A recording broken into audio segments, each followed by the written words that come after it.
योग इतना अच्छा रहा, दूसरे दिन उनके यहाँ आहार हो गए। अब तो पानी पानी हो गए। महाराज हम नहीं समझते थे महाराजों की इतनी सरलता होती है और ऐसे बंदो। कहने का अर्थ है आनंद के साथ आहार देना चाहिए, खुश मन से आहार देना चाहिए। तो ये अपनी वस्तु का आहार देना चाहिए। आहार दान की कितनी सारी विधि हैं। आचार्य कहते विधि पूर्वक नवदा भक्ति पूर्वक आहार देना चाहिए।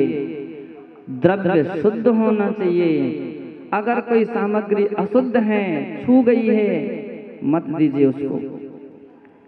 कोई भी महाराज नहीं कहेंगे कि वो दीजिए, अशुद्ध है ना मत दीजिए। नहीं देना अच्छी बात है, लेकिन अशुद्धि में मत दीजिए। छू गए हो ना, नहीं बदल सकते हो, दूर खड़े होकर के देख लीजिए, कुछ ना कुछ दान का फल मिलेगा। लेकिन तुम झूठ बोल करके दोगे, कर्म का बंध करोगे। क्या करोगे? कर्म का बंध। धर्म कर्म बांधने के लिए नहीं, कर्म खपाने के लिए किया जाता है। झूठ बोल करके आप दोगे, महाराज तो केवल विश्वास करके तुम्हारे से ले लेंगे। महाराज के लिए संबर निर्जरा ही हो गई, क्योंकि विश्वास रखा है उन्होंने। लेकिन तुम क्या करोगे? कर्म बंध करोगे। कभी भी ऐसा कामना मत करो कि हम कर्म बंद कर लें। बंदो द्रव्य शुद्धि होना चाहिए। दाता श्रावक के 7 गुण होते हैं। अब इतना समय नहीं मैं सबका विस्तार में कथन करूं। उन गुणों से संपन्न श्रावक कहा जाता, वो दाता कहा जाता है। ऐसा नहीं है कि अरे गेरे नत्थु कह रहे कोई भी आ जाए मन शुद्धि वचन शुद्धि कर, नहीं। इतनी क्षमता वाला जो होता है, आगम कहता है वो दाता कहलाता है, वो हार देने लायक कहलाता है, जिसके अंदर में 7 पात्र सुपात्र। पात्र का अर्थ मालूम किसे कहते? पात्र यानी नाव। पात्र किसे कहते हैं? नाव। पात्र किसे कहते हैं? नाव। जैसे नाव लकड़ी की नदी से पार जाती है और अपने उस पर बैठने वाले लोगों को भी पार कर देते हैं, ठीक उसी नौका की तरह साधुजन होते हैं कि स्वयं भी संसार से पार होते हैं और दुनिया अंशुपात्र अन्य श्रावकों को भी वो क्या कर देते हैं? पार कर देते हैं। तरण जहाज, इस प्रकार से कहा गया उनको। ये पात्र हैं, सुपात्र इसलिए हैं, लकड़ी की नाव है, पत्थर की नाव नहीं है। कुपात्र अपात्र पत्थर की नाव कहलाते हैं, जो संयम धारण करके भी संयम का पालन ना करें, रत्नत्रय धारण करके भी रत्नत्रय के अनुसार ना चले। बोले पत्थर की नाव। आप डूबे पाहुने, ले डूबे जजमान। सुपात्र यानी सम्यक प्रकार से रत्नत्रय की आराधना करने वाले वे रत्नत्रयधारी संत साधुजन सुपात्र कहलाते हैं, जिनके लिए आहार दान आदि देने से वे भी पार होते हैं और देने वाला भी उनके माध्यम से पार हो जाता है। इस प्रकार के सम्यक दान के फल में आचार्यों ने कहा क्षितिगत में बट बीजम फलमपि पात्रगतम दान मल्पमपि काले फलतिच्छाया विभवम बहुफल मिष्टम शरीर भृता। कुछ दिन पहले आपके लिए इस गाथा को हमने विस्तार में समझाया था। मुनियों के हाथ में दिया गया थोड़ा सा भी, एक ग्रास भी बट बीज की तरह भी दान फलीभूत होता है, तो बट वृक्ष की तरह फलीभूत होता है, जिसके कितने फल आते हैं, कितने बार फल आते हैं, और उनके बीजों की तो गिनती भी नहीं गिन सकते हैं। दान की क्या महिमा है। ऐसा बंधो दान हुआ करता है, सच्चा श्रावकों के द्वारा दिया गया दान है, वो उत्तम त्याग है। और आचार्य कुंद देव बारसानोपेक्षा में उत्तम त्याग धर्म की परिभाषा लिखते हुए कहते हैं, निर्वेगतियम भावै मोहम चयून संविदवेशो जो तस् हवे चागो भणिदम जिणवरिंदेहिम। कितनी सुंदर बात कह रहे हैं। जिन्होंने 3 प्रकार के निर्वेग का भाव का चिंतन किया है, निर्वेग तियम भावई, 3 प्रकार का निर्वेग, 3 प्रकार का निर्वेग यानी संसार, शरीर और भोगों से विरक्ति। संसार से निर्वेग, शरीर से निर्वेग, भोगों से निर्वेग, ऐसा निर्वेग भाव जो भाते हैं।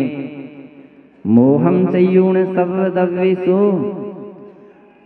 और संपूर्ण द्रव्यों से जो मोह का त्याग कर देते हैं, संपूर्ण द्रव्यों से जिनके लिए कोई आसक्ति भाव नहीं रहते हैं, ऐसे जो तस् हवे चागो, ऐसे महायोगियों के वह त्याग धर्म होता है, उत्तम त्याग धर्म होता है।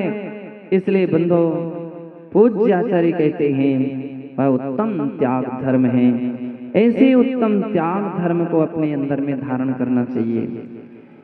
दूसरी बात ये भी है, आप ये भी ना समझें कि महाराज ने कहा कि रुपया पैसे का त्याग नहीं होता है। नहीं, मंदिर के निर्माण में, जीर्णोद्धार में, पूजा विधान में, तीर्थों के विकास में, रक्षा में, जिनवाणी के विकास में बहुत सारे ऐसे अवसर हैं जिसमें अन्य प्रकार का भी दान दिया जाता है। कोई बीमार है, औषधि दान दिया जाता है। अध्ययनशील के लिए, सत्पात्रों के लिए ज्ञान दान दिया जाता है, और जिसके प्राण संकट में उनके लिए अभय दान दिया जाता है। लेकिन एक बात और ध्यान रख लीजिए, आज के समय में व्यक्ति परिभाषाएं परिवर्तित कर रहा है, और वो परिवर्तित परिभाषाएं बिल्कुल आगम विरुद्ध हो रही हैं। हमारे यहाँ कहा गया सुपात्र के लिए दिया गया दान दान है। सुपात्र के लिए 3 प्रकार के हैं, उत्तम, मध्यम, जघन्य। उत्तम मुनिजन है, मध्यम देशव्रती हैं, और जघन्य कौन है? अविरत सम्यक दृष्टि, ये जघन्य पात्र है। बाकी के लोगों के लिए करुणा दान दिया जा सकता है। कौन सा दान है? करुणा दान। अब एक और ध्यान रख लीजिए, किसी भिखारी के लिए भोजन करा दिया, भूखे भिखारी के लिए भोजन कराया है, कौन सा दान कहलाएगा? कौन सा दान? करुणा दान है। उसे आहार दान नहीं कहना, वो कौन सा दान है? करुणा दान है। ये याद रखना चाहिए। कोई स्कूल में गरीब छात्र हैं और उनके लिए आपने पुस्तक आदि दे दी, पेन पुस्तक आदि, तो कौन सा दान है? कौन सा दान है? ज्ञान दान नहीं, केवल करुणा दान है। कौन सा दान है? याद रख लीजिए, कौन सा दान है? करुणा दान है। कोई अब असहाय, अनाथ, दीन या और भी परिस्थिति का लाचार व्यक्ति, बीमार व्यक्ति के लिए आपने औषधि दे दी, दवा करा दी, इलाज करा दिया उसका, तो जो दवा दी है, उसको इलाज कराया है, वो कौन सा दान कहलाएगा? कौन सा दान? हाँ, करुणा दान है। उसे औषधि दान नहीं कहना। कौन सा दान है? क्योंकि वह केवल करुणा भाव उत्पन्न हुई है। सत्पात्रों के लिए दान देने से मोक्ष मार्ग में कारणभूत होने के कारण उसे प्रशस्त दान कहा गया है। बंदो, जिस दान से रत्नत्रय की वृद्धि होती है, विकास होता है, और मोक्ष मार्ग में प्रयोजनभूत 4 प्रकार का दान है। और वही वस्तु अन्य लोगों के लिए जब दी जाती है, जो मोक्ष मार्गी नहीं है, उनके लिए केवल करुणा दान कहा जाता है, करुणा दान है।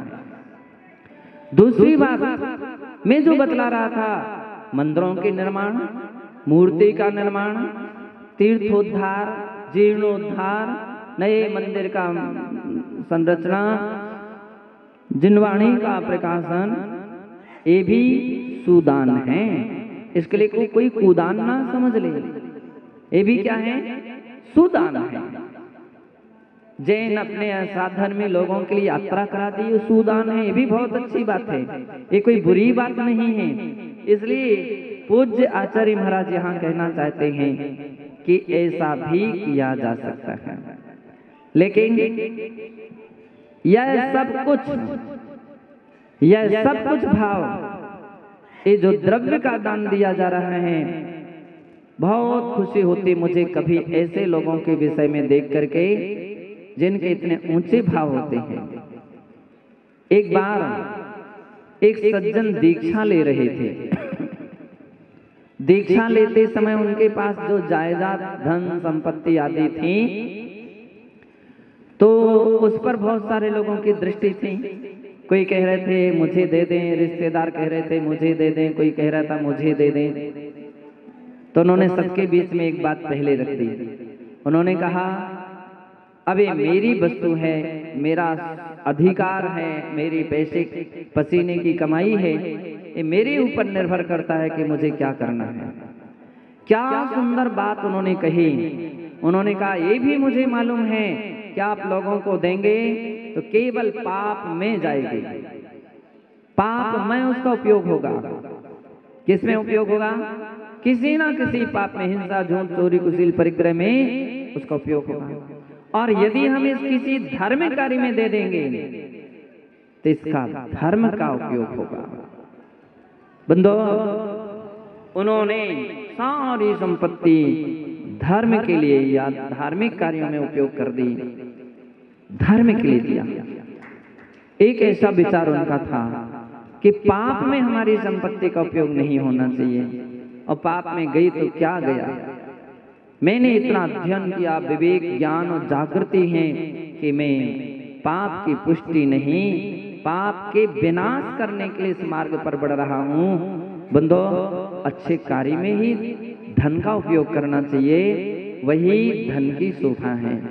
धनवानो बनो दानी है। अगर धन की रक्षा करो चाहो तो धनवानो बनो दानी, कुएं से जल ना निकालोगे तो, सुनो, कमाई की है तो निकालते चलो, कमाई की है ना, निकालते चलो। बैंक में रखोगे ब्याज कम मिलेगा, धर्म का ब्याज कई गुनी मात्रा में बढ़ जाता है।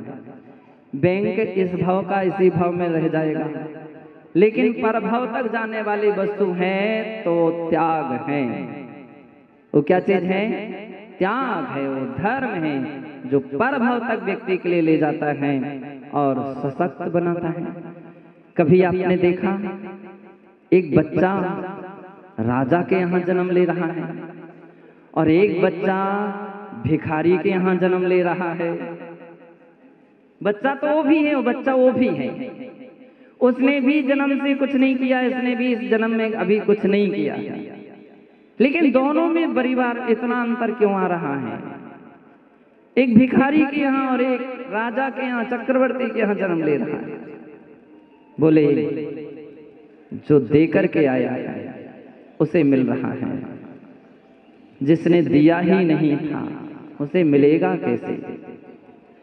कभी कभी कुछ लोग ऐसे आते हैं। एक सज्जन आए थे, बोले महाराज मुझे तो अपने पड़ोसी को देख करके बड़ी ईर्ष्या होती है। किसको देख करके ईर्ष्या हो रही है? पड़ोसी को देख कर। मैंने किस बात की ईर्ष्या होती है? बोले उसका तो मकान बनता ही बनता जा रहा है, उसका मकान हमारे से छोटा था और अब तो 1 मंजिल, 2 मंजिल, 3 मंजिल, 4, 5, 6 वो बढ़ती बढ़ती चली जा रही है, और हमारा तो छप्पर भी पूरे नहीं सुधर पा रहे हैं, वो छत और टूट गई है। तो मैंने कि ईर्ष्या करने से क्या तुम्हारी छत बन जाएगी क्या? और क्या उसका बनता हुआ बढ़ता हुआ मकान रुक जाएगा क्या? नहीं रुकेगा। बोले समझ में नहीं आया ये रहस्य। ये उसका पुण्य है, ये पहले कुछ करके आया था इसलिए आज मिल रहा है, और तुम कुछ नहीं करके आ रहे थे, तुम्हारे लिए कुछ नहीं मिल रहा। संसार में अकबर और बीरबल बतलाते हैं अकबर ने बीरबल से एक प्रश्न किया, और ये प्रश्न किया कि बीरबल यह बतलाओ कि लोगों के हाथ की हथेली में बाल क्यों नहीं होते हैं? क्या प्रश्न किया? हाथ की हथेली में बाल क्यों नहीं होते हैं? अब बतलाओ, हाथ की हथेली में। किशोरी भैया जी बतला सकते हो क्या? हाथ में बाल हैं किसी के क्या? नहीं। तो बोले हाथ की हथेली में बाल क्यों नहीं होते? बोले हे जहांपना, आपके राज्य में लोग बड़े धार्मिक धर्मात्मा हैं।